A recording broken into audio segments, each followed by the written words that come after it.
I'm joined by a very special, charismatic, and talented guest, Ilya, who is a well-known Berlin-based data SME and fractional leader. So Ilya, thank you so much for being here. And to kick things off, for those of you who don't know Ilya, please, in a couple of sentences, do tell us, what is your story? Thanks a lot, Adam. Happy to do so. And you made me quite some compliments now. I feel like I need to I need to be good. So very very short, briefly, I studied applied mathematics in Moscow, moved to Germany almost 25 years ago. After working as a data engineer for more than a decade for startups, scale-ups, different industries. I moved into leading data teams at some point, also including data analysts and data scientists. And then I did it for over a decade until I started to offer it as a freelance service. So that's basically what I do today. And it took me like 20 plus years to understand that people are more important than tools and technologies. So I hope to talk about it today, among other great things. Yeah, Amazing. that's me. Perfect. Well, look, thanks for that in a nutshell. Great introduction. And let's get started. I think, the best place to start this off would be to talk about, people first culture, which is something that you've talked a lot about in a lot of your posts on LinkedIn, and leadership philosophy as well is something that I think would be great for us to touch upon. So, look, Ilya, you've worked with both startups and larger organizations, as you've said. So I guess my first question to you is, how does your leadership style shift across these environments, or do you find that perhaps it stays consistent? Uh, well, obviously there is a huge difference, and I think you need to adopt depending on the size of the company, the stage of the company, but also culture, internal culture, which you experience there. I guess you still need to stay authentic and keep your values. Like if you try to really be everyone's darling, it normally doesn't look good, and people don't buy it. And yeah, I mean, in a startup, you have lean processes, you have quick execution, you have speed, you have a lot of freedom. So it's quite a different setup to established companies. At the same time, in a bigger company, you have support, you have processes. If let's just take recruiting or hiring as an example, of course, having a strong people team or talent acquisition team within a company is an asset. But you also have all the complexity and processes, and sometimes it slows you down. So my like sweet spot is probably scale ups or companies who switch from like being a successful startup to growing and feel they need a bit more maturity, a bit more process, but not going like corporate. Mm, yeah, so of course you can get people with some experience joining. You can try to do some evolution of your culture, but also you need to preserve things which made you successful, I believe. So sometimes, I also experienced people from bigger companies joining small startups or scale-ups and starting to teach people how to do things, and got quite some pushback because the people said, we hired you, so we earned enough money to afford you, and actually it seems like we know what we are doing because we are there. So yeah, I think you need to somehow find your way through it, and I feel probably most successful, like most useful, eyes on an early stage startups, which just need some strategy, some initial maybe help to kick the things off, or on this like transition from startup to scale up. So maybe 100 to 500 people. This is size I feel myself most useful. Yeah, no, really, really good points there, definitely. And authenticity is something that's so important, and something that you have in absolute spades, for sure. And look, you also talked a lot, in previous conversations with myself, like when I first met you, I remember you talked a lot about servant leadership, which is something that, I've also read up on a bit because I didn't know too much about it at first. But look, you've written about this quite a bit, servant leadership and diversity as being, business essentials, particularly in times of economic pressure. I guess like one of my questions for you is like, how do you convince stakeholders to not deprioritize these specific values? Uh, that's a tough question. So let's start from the high level picture. I do believe in diverse, cross-cultural, autonomous, self-organizing, and agile teams. I think they are just more productive, and it makes economic sense to build teams this way. So I'm not saying they should be diverse for the sake of diversity. I'm saying you can, like, if the goal of a company is to make money, you can just make more money if you build this way. But it's not that easy because, of course, now when the climate changed, things like diversity, inclusion are not so popular. Many companies who just did it to be um, yeah, to be within the trend, they stopped. And also it takes some time and effort to maybe explain why I think it still matters.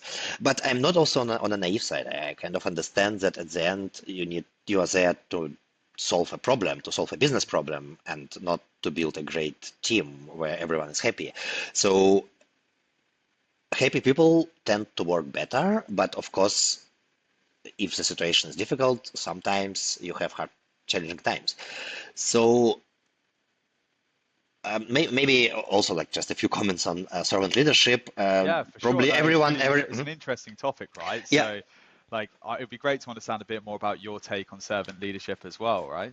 yeah. I think it's probably if you ask multiple people, you'll have very different views on that. Like my understanding is that it's about like you explain your team or your company where you want to get and why you want to get there. So you need to give them some motivation, and then you let them bring you there. So at the end, you are not your job is not to tell people what to do, or definitely not how to do it, because you should hire smart people who know better than you how to do things. But you should create environment for them to thrive. And it includes removing obstacles from their way, dependencies, roadblocks, internal, external. It can be anything. It can be like a silly process or difficult stakeholder or maybe some business thing or a technological challenge. It's your job to assure your team can move forward in a direction you set. And it's your job to define what's good and what's bad. Yeah, Like what is like what in which frames they should actually move, and then you give full freedom and you judge on the results. You don't care so much how they do it, like how many hours they spend and which time zones, if they do Scrum or Kanban. Like, why should a business person care if it's Scrum or Kanban? They normally care if the results are there when they need them. Yeah, so I think it's about supporting, motivating people, helping them, and your role as a leader is not set in stone. So you should actually see where your team is having issues, or in best case, ask them. In best case, create an environment where they talk to you, yeah, especially when things go wrong, and then you try to help. So you are a servant in a way that they are more important than you, and they actually deliver value to your stakeholders or to your clients. They do the job. They are like individual contributors. You're not contributing. You're not producing a piece of software or like whatever the company does, but you are there to help them. So you are a supporting role, a servant role, and it removes this hierarchical thinking that you always put yourself. I saw some companies which revert the pyramid, like when they have an org chart, they actually put CEO below everyone, and then one level above, like top managers, and so it goes to the individual contributors at the top, and then it's an interface to clients. So clients are like above. okay, It's a different view, but at the end, it's all theory, right? Again, if these things go difficult, if somebody is not performing and is like challenging the whole setup or the team, or maybe is just disturbing others in the way they want to work, sometimes you need to go back to like this disciplinary hierarchical modes Yeah. and say, okay, at the end, I hired you, and Bit of it's a also balancing my act, isn't call. it? Yeah, it's a balancing act, Yeah. for sure. Also, I had a very interesting discussion recently, just very short, with somebody who told me it was in a conference, and he told me it works in big established companies. You can be a servant leader, you can be replaced with another servant leader. It's a service, right? Yeah. It was like leader as a service, yeah, not software as a service.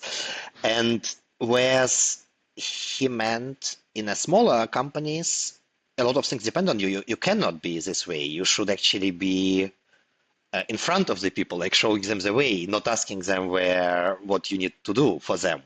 Yeah. I don't think it's like there's right or wrong. I like the philosophy. I try to be like this. For that, you need to establish a culture where people openly talk, speak up when they have issues, and Mm. sp having spent most of my professional life in like Berlin startup scale-ups where you have 10 people in a team and they are like from 10 different countries.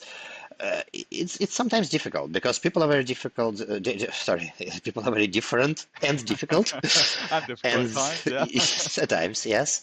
And you have cultural differences, you have gender differences, age, experience, startup versus big companies mentalities. Yeah, so that Have you ever makes it sort of challenging. walked into, we're talking about like startup scale ups compared to like these larger businesses, and presumably like at these larger businesses, some of them have been around for donkey's years, they've got a huge amount of employees. Like you can imagine it'd be really quite difficult to kind of change or imbue a culture in there that would facilitate, the perfect use of this servant style of leadership. So do you just find from your experience that it's, much easier to sort of embed that culture, that Mhm. environment within a smaller startup? I imagine it would be. I have hard time saying. So you have startups where you have a leadership with very strong opinions and you cannot do things like this. And you have big companies which are structured as a series of startups. Like I was told by people who work for Meta in London, for example, that they feel like they work within their team as an independent company almost. Of course, they can use infrastructure, they can use all the services, but in their product, they are like a startup. And if it's really the case, that's a great combination. I don't know, like I didn't work for Meta. For some German companies, I know they try like startup within the corporate. Yeah, they know they are too slow, they cannot deliver, they cannot maybe make things happen. So they maybe hire 50 people, put them in a fancy hipster space in Berlin, and hope some miracles come. Sometimes it works. Sometimes you have a top manager from the corporate who comes and asks for a plan, like where is the plan for 5 years with every developer, like what will James do next Monday in 3 months? Like tell me exactly. It can happen. So you have a cultural clash, right? Yeah. So and also generally, I don't know how to. I think there are people who really do research on that and people who are much more experienced, like in cultural stuff.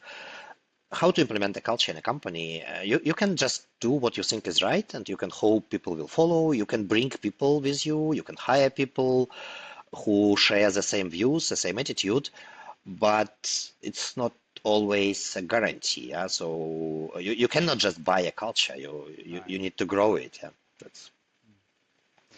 No, I really enjoyed listening to that. I think honestly you got some really good insights. And yeah, it's great. It's great to understand a bit more around your thoughts on that in particular. And look, one thing I really wanted to discuss as well, which I think will take up a large part of our conversation today, alongside obviously freelancing and personal branding, which is something you seem to be really really good at. It's something that I'm trying to get better at myself, if I'm being perfectly honest. But yeah, talking on all things tech and strategy and business impact, I guess, you've talked a lot in your posts, Ilya, about hype around certain tools, and I think it's a really interesting topic of Mm, conversation. So, when it comes to things like Snowflake and Databricks, there is, a lot of overuse and a lot of hype around these specific tools. I guess an interesting question for you, I hope it's an interesting question for you, is, do you think this is a marketing problem Mhm. or do you think this is a leadership problem?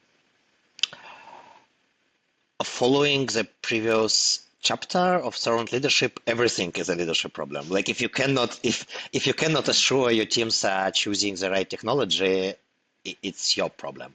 So I think generally what I was observing in my professional career and now in my consulting career, that too often people start with solution, so people forget the problem. And sometimes it's also different people. You ask somebody to pick a technology and this person not necessarily understand exactly what problem are you solving. So I think this connection is an issue because we are talking about very complex engineering matters, and probably business people don't know if Snowflake is needed, if like a small, very simple solution would do the job, or maybe you need even more money, but you don't need Snowflake, but something else. And it's not just about money. Also, yes, I made a few jokes about people like over engineering or maybe using huge technologies for tiny problems, Yeah. and I got a lot of traction, let's say. Many people were not happy about these jokes. Funny enough, not people working for Snowflake or Databricks. Those were actually very clever people who also engaged with me. But many people take it personally and think if you say always you don't always you don't always need Databricks, Yeah. you have something against Databricks. I don't. I think both technologies are great, and Google BigQuery is also great. Some And people almost get protective over it, don't they? yeah, for many reasons. For many reasons, some people have like experience with it, and it's like part of their brand. Some people maybe wants to learn it. But this is what I mean with choice. Like, how do you choose? It requires leadership. It requires a lot of effort to ensure that people understand what you are doing and where do you want to get. And then you pick the tools. And I rarely saw projects failing because of the wrong tools. I mostly saw projects failing because of wrong people or like wrong Yeah. processes. So I'm pretty sure you can build very solid and beautiful pieces of engineering with very simple technologies. And you can build terrible solutions with Snowflake or Databricks, which are great tools. But it's not about that. It's about like it's like every skill, if you talk to people who like do construction building, they know their tools and they pick the right tools. So we should actually do the same. So back to your original question, um, I believe leadership problem, yeah? Where Yeah. does data team report to? Is it a CTO? How business savvy the CTO is? Like why, what is the motivation of people to choose technology A or B? Is it because they really believe that's the best choice? Or maybe they went to a conference and the guy from this company was so nice and paid for beer, you know? Like, I'm not joking. I heard it I laugh, but about. yeah. No, Yeah, no, I'm happy you laugh, but that's happening. it's quite funny stuff, but That's yeah, yeah. it's true. Or It's great over. Yeah. or oftentimes I call it CV-driven development, where people choose technologies because they want to have these technologies on their CVs. They never worked with them and they're curious. Engineers should be curious, but there should be somebody there who actually challenges their solutions, their Yeah. choices. Sorry. And finally, people who just know one tool. Yeah, they know one tool and they say, whatever problem you have, I will solve it with this tool because I'm good at it. Um, I think it's all can be very damaging, and I think it's good that we're having these discussions and conversations, and it's good for my LinkedIn because it creates some buzz around the posts. But it was not my motivation. I was actually, and recently I thought, okay, enough memes and jokes. I actually wrote a serious post like when, in my opinion, is a good idea to go with Snowflake, what are the advantages of Databricks, why is maybe Google pure GCP solution is sometimes good. So I try to get back to like engineering talks. Yeah. Those don't get that many likes, but okay, still, I still enjoy writing them. It's always a balance of just maybe a little bit controversial, but it gets people talking. And look, you had some really interesting responses off the back of that, like a load of comments. It was an interesting, I Hmm? feel like you lit a match and you threw it, and it was really interesting to hear what people had to say. And I think your take on it is yeah, it all Maybe, made sense. yeah, sorry, Adam. Maybe just No, for people who didn't read my post, all I said was if your data fits into your mobile phone, your whole data warehouse, you don't necessarily need Databricks or Snowflake. This was my take. Like yeah, but you just know how triggered these guys can get, right? now I know. Yes, now I Yeah, learned it. now you know. Oh dear. Well, look, going on to freelancing, which is something, as you know, I'm freelance, and you've been freelancing in your career, and I know you focus a lot around personal branding, and um, what I would love to understand is you transitioned into, fractional and interim leadership, which is, quite a jump, I suppose, from more permanent roles. So, what made you want to take that leap? And what did you wish you'd known before you took that leap into the freelancing world? Yeah, thanks. Happy to elaborate. Um, so I was happily employed for like more than 20 years. I always quit myself. I always resigned myself and moved to the next company at some point.